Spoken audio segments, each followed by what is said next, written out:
Hace 2 días, el Domingo de Ramos, León XIV presidió la misa en la Plaza de San Pedro ante decenas de miles de fieles.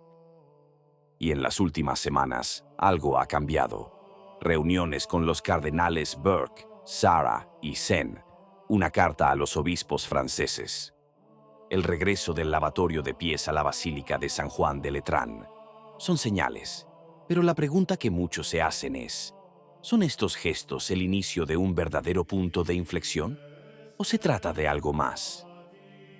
El Domingo de Ramos, León XIV celebró la misa en la Plaza de San Pedro ante decenas de miles de fieles.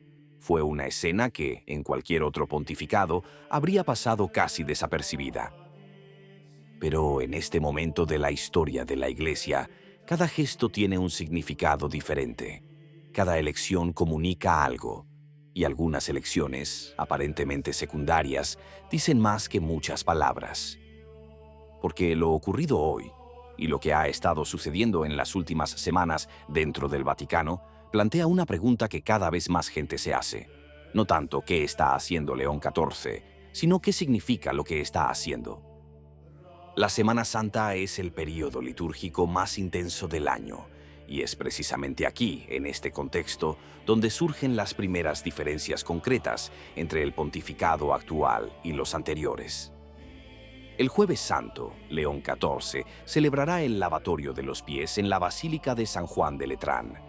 Puede parecer un detalle menor, pero no lo es. Durante décadas, esta ceremonia se ha llevado a cabo en lugares alternativos: prisiones, centros de acogida, instalaciones de emergencia. Una elección cargada de significado simbólico, presentada como expresión de una iglesia que se abre al mundo. Pero también fue una decisión que alejó la celebración de su contexto litúrgico tradicional, el de la Catedral del Obispo de Roma, la misma basílica que durante siglos acogió el rito en su forma propia. El regreso a San Juan de Letrán no es un gesto neutral, es una elección que reconoce la forma tradicional de la celebración. La devuelve al lugar al que pertenece históricamente, e inevitablemente muchos fieles lo interpretan como una señal pequeña, sin duda, pero una señal concreta. Sin embargo, aquí surge una primera pregunta, porque una señal es algo que puede interpretarse de muchas maneras, y la interpretación depende del contexto en el que se produce. Y aquí es donde las cosas se complican. En las últimas semanas, según diversas fuentes, León XIV ha recibido en audiencias privadas a los cardenales Burke, Sarah, Sen y Müller. Estas figuras habían sido sistemáticamente marginadas por el pontificado anterior. Teólogos y pastores con un perfil doctrinal claro, comprometidos con la continuidad de la tradición. El hecho de que sean acogidos, escuchados y comprometidos no es casual. Y eso no es todo. El 5 de marzo, el Papa concedió una audiencia privada a los profesores Stephen Bullivant y Stephen Cranney, coautores de un estudio sociológico sobre los fieles de la misa tradicional en los Estados Unidos, obra que será publicada por Oxford University Press. Un texto que documenta algo específico. Los fieles adheridos al antiguo rito no son una reliquia del pasado, no son un grupo marginal. A menudo son jóvenes, familias, conversos, una realidad viva, en constante crecimiento y que genera vocaciones. El hecho de que el Papa quisiera reunirse con los autores de esa investigación y hacerlo en privado dice mucho sobre el tipo de información que busca y la dirección que quiere tomar. Y luego está la carta a los obispos franceses. El 26 de marzo, durante la asamblea plenaria en Lourdes, León XIV envió un mensaje a través del cardenal Parolin.